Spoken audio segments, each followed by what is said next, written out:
Supreme court ने बुधवार को अपने एक अहम फैसले में मराठा समुदाय को दिए गए आरक्षण को असंवैधानिक करार दिया है। यह आरक्षण आर्थिक और सामाजिक दृष्टि से कथित पिछड़ेपन के आधार पर दिया गया था। कोर्ट ने अपने फैसले में कहा कि ये समानता के अधिकार का उल्लंघन है। कोर्ट ने कहा कि 50% आरक्षण की सीमा तय करने वाले फैसले पर फिर से विचार करने की जरूरत नहीं है। मराठा आरक्षण के 50% सीमा का उल्लंघन करता है। कोर्ट ने कहा, मराठा समुदाय के लोगों को रिजर्वेशन देने के लिए उन्हें शैक्षणिक और सामाजिक तौर पर पिछड़ा वर्ग नहीं कहा जा सकता। मराठा रिजर्वेशन लागू करते वक्त 50% की लिमिट को तोड़ने का कोई संवैधानिक आधार नहीं था। सुप्रीम कोर्ट ने कहा कि इंदिरा साहनी मामले में कोर्ट द्वारा दिए गए फैसले पर दोबारा विचार करने की जरूरत नहीं है। महाराष्ट्र में कोई इमरजेंसी सिचुएशन नहीं था कि मराठों को जरूरी तौर पर आरक्षण दिया जाए। हालांकि कोर्ट ने अपने फैसले में उन लोगों को एक तरह से राहत दी है जिन्हें इन आरक्षण के आधार पर नौकरी मिली थी। कोर्ट ने कहा कि अब तक मराठा आरक्षण से मिली नौकरियां और एडमिशन बरकरार रहेंगे, लेकिन आगे आरक्षण नहीं दिया जाएगा। कोर्ट ने अपनी अहम टिप्पणी में ये बात भी कही है कि राज्यों को ये अधिकार नहीं है कि वे किसी जाति को सामाजिक आर्थिक पिछड़ा वर्ग में शामिल कर लें। कोर्ट ने कहा कि राज्य सिर्फ ऐसी जातियों की पहचान कर केंद्र से सिफारिश कर सकते हैं।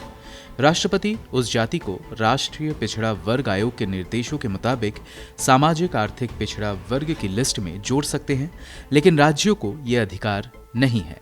दरअसल साल 2018 में तत्कालीन महाराष्ट्र सरकार ने मराठा समुदाय को सरकारी नौकरी और हायर एजुकेशन में 16% आरक्षण दे दिया था। इसके पीछे जस्टिस NG गायकवाड़ की अध्यक्षता वाले महाराष्ट्र पिछड़ा वर्ग आयोग की रिपोर्ट को आधार बनाया गया था। हालांकि ओबीसी जातियों के लिए पहले से ही 27% आरक्षण तय था। ऐसे में सुप्रीम कोर्ट के उस फैसले का उल्लंघन हुआ जिसमें आरक्षण की सीमा अधिकतम 50% तय की गई थी। हालांकि बॉम्बे हाईकोर्ट ने साल 2019 में दिए अपने फैसले में राज्य सरकार द्वारा दिए आरक्षण को बरकरार रखा था। हालांकि कोर्ट ने आरक्षण की सीमा घटाकर नौकरी में 13% और उच्च शिक्षा में 12% कर दिया था।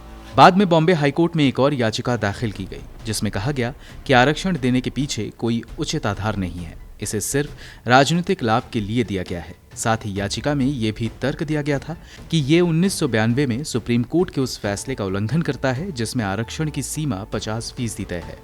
गौरतलब है कि महाराष्ट्र में अलग अलग समुदायों और आर्थिक रूप से कमजोर लोगों को दिए गए आरक्षण को मिलाकर राज्य में करीब 75% आरक्षण दिए जाते हैं। साल 2001 तक राज्य में कुल आरक्षण 52% रहा था, जो बाद में कोर्ट के फैसले के बाद 64% तक हो गया। इतना ही नहीं, केंद्र की ओर से 2019 में घोषित आर्थिक रूप से कमजोर वर्ग के लिए 10% आरक्षण भी राज्य में प्रभाव में है।